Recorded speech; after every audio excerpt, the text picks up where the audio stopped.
It's been a while since I left. Nobody knows where I went, but I think I found my place.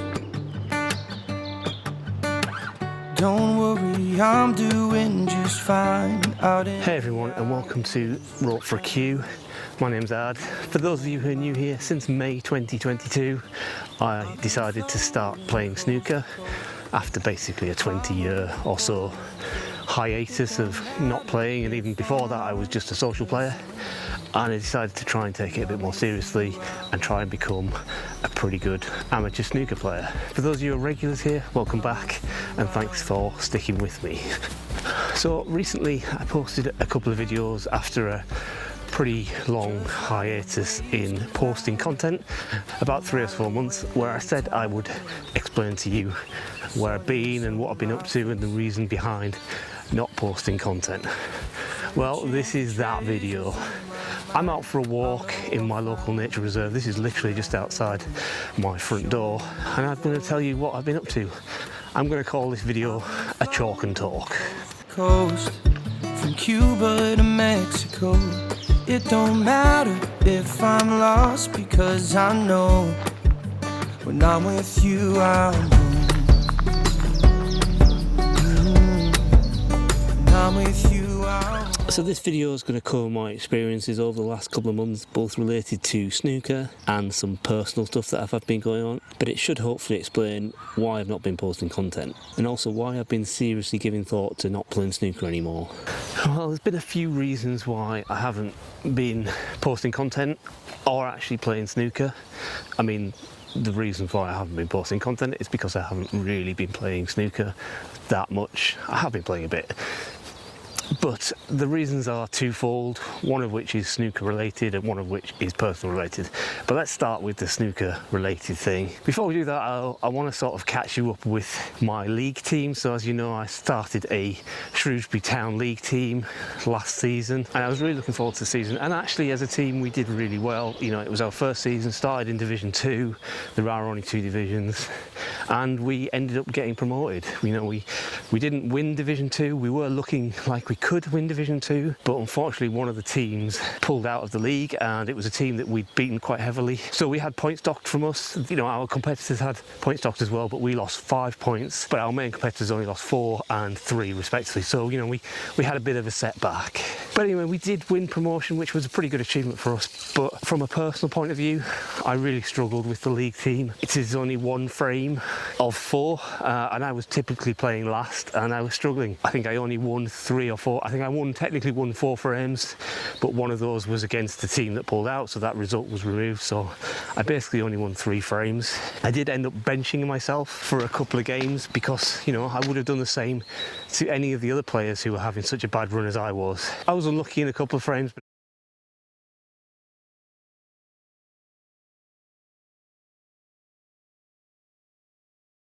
but also I was well beaten in a couple of frames as well. So yeah, so ended up benching myself for a couple of matches. I just wasn't enjoying the experience of playing that 1 frame. I was enjoying everything else about the league team. I was enjoying the camaraderie, I was enjoying the practice, I was enjoying organising the matches, you know, picking the teams, even though picking the team was quite difficult sometimes because, you know, the right thing to do was bench myself and I really didn't want to.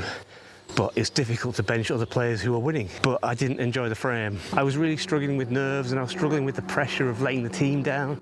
There were at least 2 occasions where I was the only player on the team to lose. There was one notable exception where I was the only player to win. I knew I needed to practice both solo and match play, but I was just losing the love of snooker because of performances I was putting in. So it was a bit of a sort of vicious circle.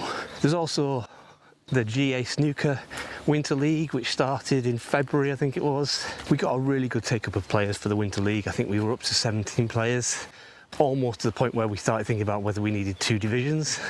But we decided not to. We decided to stick with 1 league and try and get the matches done by the end of May, which was a bit longer than we normally do. We normally do to the end of April, and that's still ongoing. My aim now for this league is basically to avoid the wooden spoon because my performances have been so poor. You know, I've lost matches where I've been well in front and just I've been struggling with my composure, I think, or shot choice on the colours. So there's a couple of times where I've been sort of ahead going into the colours, and in the past I would have backed myself. As long as I was in touch going into the colours, I would have backed myself, but I don't know if that was overconfidence or what, or lack of confidence probably has caused me to play some bad shot, bad safety, and perhaps turn down pots that I should have gone for and ended up losing frames on pinks and blacks, which is rather frustrating.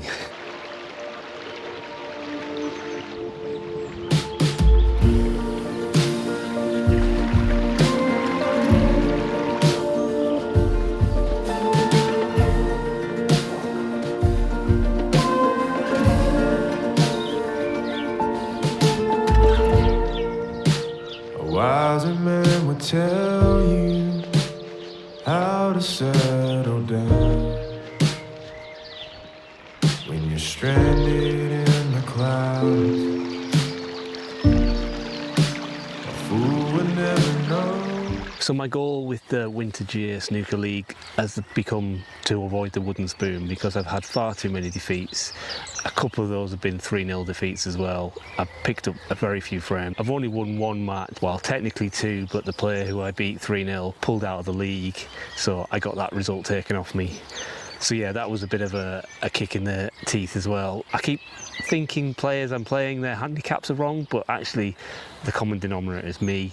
It's my handicap that's wrong, because my handicap was set when I was playing better last year, and I'm just not up to that handicap at the moment. But I don't want to go backwards, so just have to live with it and hope things improve. All these losses were turning me into something I didn't like, and that is an incredibly sore loser. And I've always been a bit of a sore loser, and I'm a bit of a believer that actually being a little bit of a sore loser is not necessarily a bad thing, because it shows you care.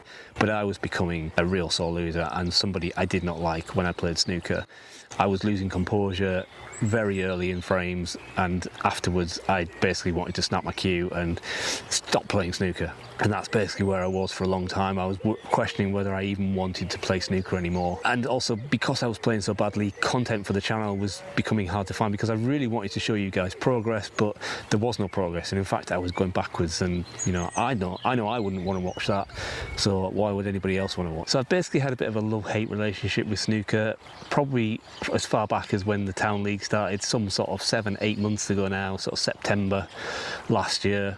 I've been struggling to enjoy snooker. Been a bit of a feedback loop where I've been losing frames, and I know the only thing that's going to help me improve is practice, but I've been so out of love with snooker that I just didn't want to go down to the club and practice. And in my defence, the club has been really busy this winter, which is great for the club, and hopefully it's going to mean we're going to see some investment in facilities and things like that. We've already seen some with some of the tables being refurbished, but I'm hoping it means that the room itself is going to be tidied up as well. But the problem has been that I go down after work or something like that and the club is full, and I don't want to be the person taking up a table with solo practice. And even if I did, I would only get half an hour, which I could have gone down later on in the evening, but you know, by the time I've got settled on the sofa and things like that, it's just not been something I've been able to be motivated for. That's not to say it's been totally all bad.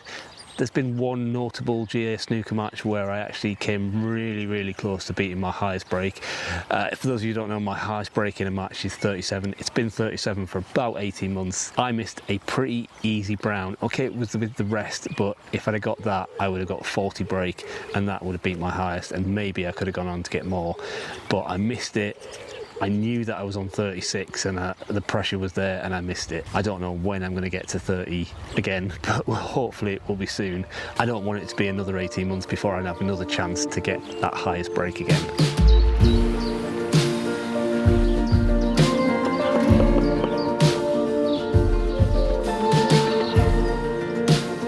So now we come to the personal reasons why it's been a bit of a struggle for me, particularly over the last 3 or 4 months.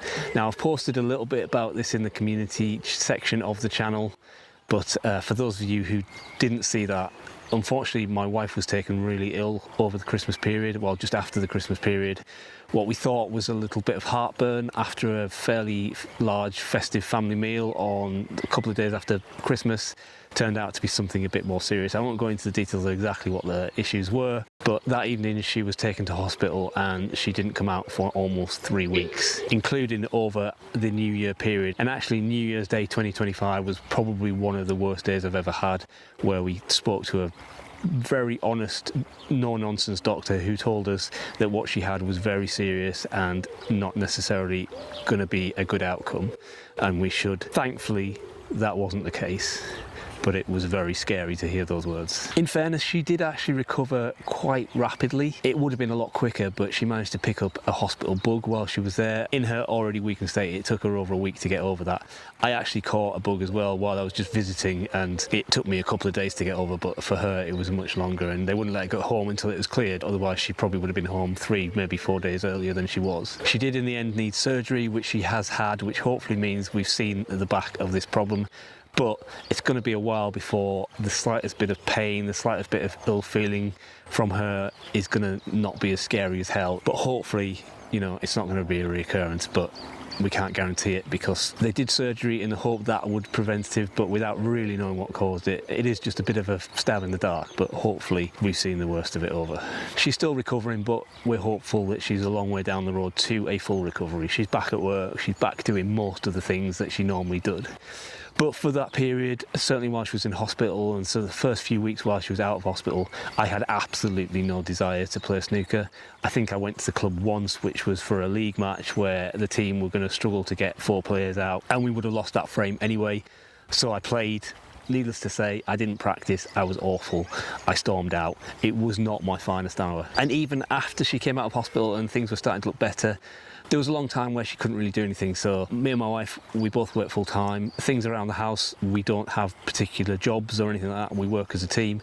But for that period, essentially she couldn't do anything. So I was doing all the things around the house, cooking, cleaning, all that kind of stuff, washing. As I say, we normally share those jobs, so it's not like I was doing stuff that I don't normally do. But she was unable to help me. So again, I just wasn't finding time to practice because I was also working full time and busy at it as well. So during the hiatus, I did a bit of soul searching, wondering whether I actually wanted to be a snooker player or whether it was the channel that was causing the problems, and actually if I stopped the channel and just tried to enjoy snooker without the stress of filming and the pressure of trying to come up with content, maybe I'd enjoy snooker more. So what I did was I stopped filming my matches. I'd love to tell you that helped, but it really didn't, because what was happening was I would lose a match, have it filmed, and then the last thing I wanted to do was go home and edit it knowing I'd played terribly. So what I did was I decided to stop filming those matches, which is why they kind of abruptly stopped on the channel. And why you haven't seen the conclusion of that league, which is a shame. But what it is, I couldn't face filming them and I couldn't face editing them, knowing that I was playing so poorly. I started to wonder if I'd hit my personal skill ceiling with snooker. Maybe I have hit my personal skill ceiling, maybe I'm always going to be a bad loser. But one thing I do know is if I stop playing now, I'll never know. So after that soul searching, I've decided to make some changes, which will hopefully reaffirm my love for the game and also produce some good content for the channel. I have some plans for content, and I am committed now to putting in some hours to practice. Now things are starting to settle down at home, able to make some time for practice, and also now the summer's here, the bowling season starts, because I do play snooker at a bowls club. A lot of the players that were playing snooker over the winter are now moved out onto the bowling greens, so the club is a little bit quieter, certainly during the off-peak hours. It's already started in the background before I filmed this video. I'm filming this video early April on a Sunday. It's a glorious day. I played snooker yesterday and I played one of the best matches I've ever played, certainly one of the best couple of frames I've ever played, and I'm hoping to bring you that match at some point on the channel, maybe as a live replay where I do live commentary and live scoring to help with some of the editing. So I think I'm going to wrap up. I'm sorry if this video has been a bit woe is me. Trust me, if you are new here, they're not always like this, although I do tend to be a bit self-deprecating rather than self-affirming, but that's just me, that's my personality. But trust me, if I tried to film this video in early February, I don't think I would have got through it, and I wouldn't have expected you to got through it either, because I would have been an absolute mess. So that's going to do it for this video. Thank you for all your support on the few bits and pieces I have posted about my wife, and thank you for your patience through the gaps in the content. I'm looking forward to sharing with you my regimented summer of practice and your feedback in the comments section. If you're looking forward to that too, please give me a like, and please, if you're new to the channel, give me a subscribe by clicking the subscribe button below. So stay tuned and let's get excited about snooker again. Thanks for watching, and I'll see you in the next video.